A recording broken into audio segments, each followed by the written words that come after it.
నమస్తే. నిన్న మంగళగిరి నియోజకవర్గం తాడేపల్లిలో ఫార్చ్యూన్ గ్రాండ్ హోటల్లో గుంటూరు జిల్లా రెండవ సమావేశం నిర్వహించడం జరిగింది. మొదటి సమావేశం తెనాలిలో నిర్వహించాము. తెనాలిలో నిర్వహించిన మొదటి సమావేశంలో కొన్ని తీర్మానాల్లో ప్రధానమైనది ప్రతి నెల మొదటి వారంలో 7 నియోజకవర్గాల్లో ఒక నియోజకవర్గం చొప్పున 7 సార్లు ఈ కార్యవర్గ సమావేశం నిర్వహించాలని నిర్ణయించాం. దానిలో భాగంగానే మొదటి సమావేశాన్ని తెనాలిలోను, రెండవ సమావేశాన్ని మంగళగిరి నియోజకవర్గం తాడేపల్లిలోను దొంతిరెడ్డి వేమారెడ్డి గారి ఆహ్వానం మేరకు వారి ఆతిథ్యంలో నిర్వహించడం జరిగింది. దీనికి ముఖ్య అతిథిగా రీజనల్ కోఆర్డినేటర్ రాజ్యసభ సభ్యులు వైవి సుబ్బారెడ్డి గారు దీనికి హాజరయ్యారు. చాలా ఘనంగా నిర్వహించామని చెప్పడానికి గర్వపడుతున్నాను. ఎందుకంటే గుంటూరు జిల్లా ఒక విశిష్ట కలిగినటువంటి జిల్లా. ఈ జిల్లా రాష్ట్ర హెడ్ క్వార్టర్కి సంబంధించింది కాబట్టి ఈ బాధ్యతను జగన్మోహన్ రెడ్డి గారు సీనియర్ నాయకుడిని నాకు అప్పజెప్పారు కాబట్టి దీన్ని చిత్తశుద్ధిగా పట్టుదలతో అందరూ కూడా దీన్ని ఆదర్శంగా తీసుకునే విధంగా నడపాలనేటువంటి ఉద్దేశంతో సీరియస్గా ఈ బాధ్యతను నేను స్వీకరించి ముందుకు వెళుతూ ఉన్నాను. గుంటూరు జిల్లాకు సంబంధించినటువంటి కార్యవర్గాన్ని మొత్తాన్ని కూడా మేము నియమించడం జరిగింది. అనుబంధ విభాగాలు మొత్తం 29 ఉంటే 18 అనుబంధ విభాగాలను పూర్తి చేశాం. ఇంకా 11 అనుబంధ విభాగాలని పూర్తి చేయవలసినటువంటి అవసరం ఉన్నది. ఇంకా రాష్ట్ర కమిటీలో ఎస్సీ సెల్లు, బీసీ సెల్లు, రాష్ట్రానికి సంబంధించినవి కూడా ఈ జిల్లాలో ఇంకా పూర్తి చేయాల్సిన కొరవలు కొన్ని ఉన్నాయి. అవన్నీ కూడా వచ్చే సమావేశానికి పూర్తి చేసి ఆ తర్వాత పెద్ద ఎత్తున మళ్ళా సమావేశాన్ని నిర్వహించాలనేటువంటి ఉద్దేశంతో ముందుకు కదులుతూ ఉన్నాం. గత సమావేశంలో జరిగినటువంటి తీర్మానాలు మీ అందరికీ కూడా తెలుసు. అదేవిధంగా ఈ సమావేశంలో కూడా కొన్ని సీరియస్గా తీర్మానాలను మేము చేయటం జరిగింది. దానిలో ప్రధానమైనది గుంటూరు జిల్లాలో మీకు తెలియంది కాదు, మిర్చి యార్డు ఉన్నది. ఆసియాలోనే చాలా పెద్ద మిర్చి యార్డు. జగన్మోహన్ రెడ్డి గారు మిర్చి రైతులకు సరైనటువంటి ధర లేక అల్లాడిపోతున్నారనే ఉద్దేశంతో జగన్మోహన్ రెడ్డి గారు ఇటీవల మిర్చి యార్డుకు వచ్చి అక్కడ మిర్చి రైతుల్ని పరామర్శించి వెళ్ళిన విషయం కూడా మీ అందరికీ తెలుసు. ఆ తర్వాత ప్రభుత్వంలో కొద్ది కదలికి వచ్చినా కూడా ఏదో కాలయాపన చేస్తున్నారు. ఏదో గిట్టుబాటు ధర అంటారు, కేంద్ర ప్రభుత్వం అంటారు, కేంద్ర మంత్రికి లెటర్ రాశానంటారు, కేంద్ర ప్రభుత్వం కొనడానికి ముందుకొచ్చిందంటారు. కానీ ఏ విధమైనటువంటి చర్యలు తీసుకోకపోవడం వల్ల రైతులు గిట్టుబాటు ధర లేక మిర్చి రైతులు తీవ్రంగా ఆందోళన చెందుతున్నారు. దీన్ని దృష్టిలో పెట్టుకొని మిర్చి రైతుల యొక్క ఇతిబాధల్ని మొత్తంగా డిస్కస్ చేయడం జరిగింది. డిస్కస్ చేసి ఒక తీర్మానాన్ని ప్రవేశపెట్టడం, ఆమోదించడం జరిగింది. అదేమిటంటే మిర్చి రైతులకు గిట్టుబాటు ధర విషయంలో రాష్ట్ర ప్రభుత్వం రైతుల్ని మోసం చేసే విధానాన్ని తీవ్రంగా ఖండిస్తూ మొదటి తీర్మానం.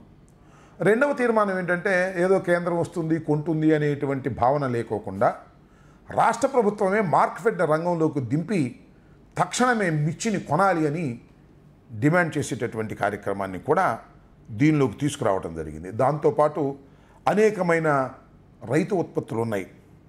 కంది, శనగ, జొన్న, మొక్కజొన్న, ప్రత్తి, ఇలా రైతు ఉత్పత్తులన్నీ కూడా ధరలు పడిపోయి రైతులు చాలా ఇబ్బంది పడుతున్నారు. కాబట్టి వాటికి సరైనటువంటి ధరను, గిట్టుబాటు ధరను కల్పించే విధంగా ప్రభుత్వం నిర్ణయం తీసుకోవాలని డిమాండ్ చేస్తూ మరొక తీర్మానాన్ని కూడా ప్రవేశపెట్టడం జరిగింది. దాంతో పాటుగా ఫీజు రీయింబర్స్మెంట్ విధానం మీ అందరికీ తెలుసు. ఈ రాష్ట్ర ప్రభుత్వం అధికారంలోకి వచ్చిన తర్వాత సుమారుగా 4,000 కోట్ల రూపాయలు ఫీజు రీయింబర్స్మెంటు ఇవ్వవలసినటువంటి బకాయిలు ఉన్నాయి. కానీ 700 కోట్ల రూపాయలు మాత్రం ఇచ్చి కాలయాపన చేస్తున్నారు. విద్యార్థులు చాలా ఇబ్బంది పడేటువంటి పరిస్థితుల్లో ఉన్నారు. కొన్ని కళాశాలలు మూసివేసేటటువంటి పరిస్థితి కూడా దాపురించేటటువంటి పరిస్థితులకు ఈ ప్రభుత్వం నెట్టివేసింది. కాబట్టి ఖచ్చితంగా తక్షణమే ఫీజు రీయింబర్స్మెంట్ను కొనసాగించాలని, బకాయిలు ఉన్నటువంటి ఫీజు రీయింబర్స్మెంట్ని ఇమీడియట్గా చెల్లించాలని డిమాండ్ చేస్తూ మరొక తీర్మానాన్ని చేయటం జరిగింది. దానితో పాటు ఈ నెల 12వ తారీఖున రాష్ట్ర వ్యాపితంగా కలెక్టర్లకి విద్యార్థులు తల్లిదండ్రులు వైఎస్ఆర్ కాంగ్రెస్ పార్టీ నాయకులు కలిసి పెద్ద ఎత్తున వెళ్ళి కలెక్టర్కి మెమోరాండం సమర్పించాలని నిర్ణయించడం జరిగింది. ఆ కార్యక్రమాన్ని 12వ తారీఖున పెద్ద ఎత్తున నిర్వహించేదానికి గుంటూరు జిల్లాలో ఉన్నటువంటి ప్రజలు విద్యార్థులు కూడా సహకరించాలని ఒక తీర్మానాన్ని ప్రవేశపెట్టడం, దాన్ని ఏకగ్రీవంగా ఆమోదించడం జరిగింది. ఇక మూడో తీర్మానం ఏమిటంటే, మన ప్రాంతంలోనే అత్యధికంగా మిర్చి పండేది, దానితో పాటు మిర్చి క్రయ విక్రయాలు కూడా గుంటూరు మిర్చి యార్డ్లోనే జరుగుతాయి కాబట్టి మిర్చి బోర్డును కూడా గుంటూరులోనే ఏర్పాటు చేయాలని డిమాండ్ చేస్తూ తీర్మానించడం కూడా జరిగింది. అరెస్టులు, కేసులు, వైఎస్ఆర్ కాంగ్రెస్ పార్టీకి 40% వచ్చినా కేవలం 11 సీట్లు మాత్రమే గెలుచుకుంది కాబట్టి వైఎస్ఆర్ కాంగ్రెస్ పార్టీని ఏదో ఒక విధంగా నలిపేయాలి, వైఎస్ఆర్ కాంగ్రెస్ పార్టీ ఉనికినే దెబ్బతీయాలి అనేటువంటి కుట్రపూరితంగా చంద్రబాబు నాయుడు గారు, కూటమి ప్రభుత్వం, ముఖ్యంగా లోకేష్ గారు తీవ్రమైన ప్రయత్నం చేస్తున్నారు. దానిలో భాగంగానే పోలీస్ యంత్రాంగాన్ని ఉపయోగించి అనేక మంది మీద కేసులు పెడుతున్నారు. కేసులు పెట్టి అరెస్ట్ చేసి జైల్లో పెట్టి బెదిరించి పార్టీ నుంచి తప్పించాలనో లేదా పార్టీలో యాక్టివ్గా ఉన్నవారు భయపడి పారిపోవాలనేటువంటి ఉద్దేశంతో వారు ప్రయత్నం చేస్తున్నటువంటి అంశాలు మనం నిత్యం చూస్తూ ఉన్నాం. అందువలన ఈ అరెస్టులను తీవ్రంగా ఖండిస్తూ ఒక తీర్మానం చేయటమే కాకుండా వైఎస్ఆర్ కాంగ్రెస్ పార్టీ కార్యకర్తలు, నాయకులు రాబోయే కాలంలో అరెస్టులకు సిద్ధంగా ఉండాలి అనేటువంటి పిలుపు కూడా ఇవ్వటం జరిగిందని ఈ సందర్భంగా నేను మనవి చేస్తున్నాను. ఇలా ప్రధానమైనటువంటి తీర్మానాలను సుదీర్ఘంగా చర్చించి ఈ తీర్మానాలు చేయటం జరిగింది. దీనికి ప్రధానంగా ముఖ్య అతిథిగా విచ్చేసినటువంటి వైవి సుబ్బారెడ్డి గారు, రీజనల్ కోఆర్డినేటర్ గుంటూరు, కృష్ణా జిల్లాలకు, ఆయన ప్రత్యేకంగా దీనిలో పాల్గొని అందరినీ ఉత్తేజపరిచే విధంగా జగన్మోహన్ రెడ్డి గారి ఆలోచన విధానాన్ని అందరికీ చెప్పేటటువంటి ప్రయత్నం చేశారు. దానివల్ల కొంత ఉత్సాహం కూడా వైఎస్ఆర్ కాంగ్రెస్ పార్టీ గుంటూరు జిల్లా విభాగంలో వచ్చిందని నేను నమ్ముతూ ఉన్నాను. ఒకటైతే నేను చాలా స్పష్టంగా చెప్పదలుచుకున్నాను, గుంటూరు జిల్లా అనేది చాలా ప్రాముఖ్యత సంతరించుకున్నటువంటి జిల్లా. ఈ జిల్లా రాజకీయ చైతన్యం కూడా చాలా పెచ్చుగా ఉన్నటువంటి జిల్లా. చాలా చిత్తశుద్ధిగా ఈ గుంటూరు జిల్లా కార్యవర్గాన్ని ముందుకు తీసుకువెళ్ళాలనేటువంటి ప్రయత్నం మీ అందరి సహకారంతో నేను చేస్తున్నాను. మొన్న అంతకుముందు పోయిన నెలలో జరిగినటువంటి మొదటి సమావేశం కానీ, నిన్న తాడేపల్లిలో జరిగినటువంటి 2వ సమావేశం కానీ, ఈ 2 సమావేశాలు చాలా పకడ్బందీగా నిర్వహించేటటువంటి ప్రయత్నం చేశాం.